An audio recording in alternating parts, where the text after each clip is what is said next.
There are increased biosecurity measures at Sydney Airport this morning, with visitors from Victoria checked to see if they're from any of the 10 lockdown postcodes, as well as filling out a form declaring they're not from a hotspot.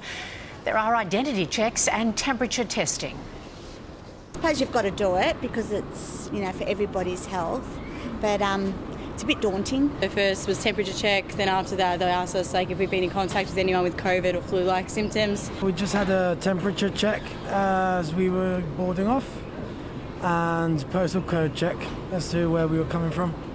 The Berejiklian government is threatening fines of up to $11,000 and 6 months in jail for anyone breaking the border controls.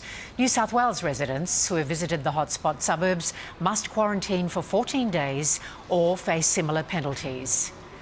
Queenslanders currently in Victoria are returning to their home state ahead of new rules kicking in tomorrow, which force them into 2 weeks lockdown.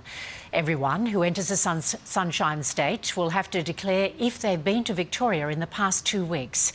Tamara Bowe reports.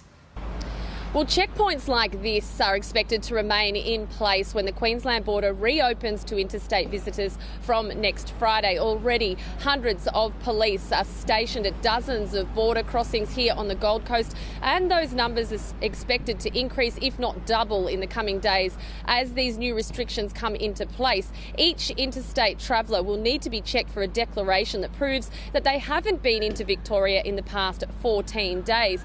There are also calls for Queenslanders to return home to the Sunshine State as soon as possible. They only have until midday tomorrow, and then they will need to isolate in a government-mandated hotel for up to 14 days, all at their own cost. The Prime Minister is also expected to address the border wars at tomorrow's National Cabinet meeting, which he says is ostracising Victoria and ultimately going against the economic recovery of Australia.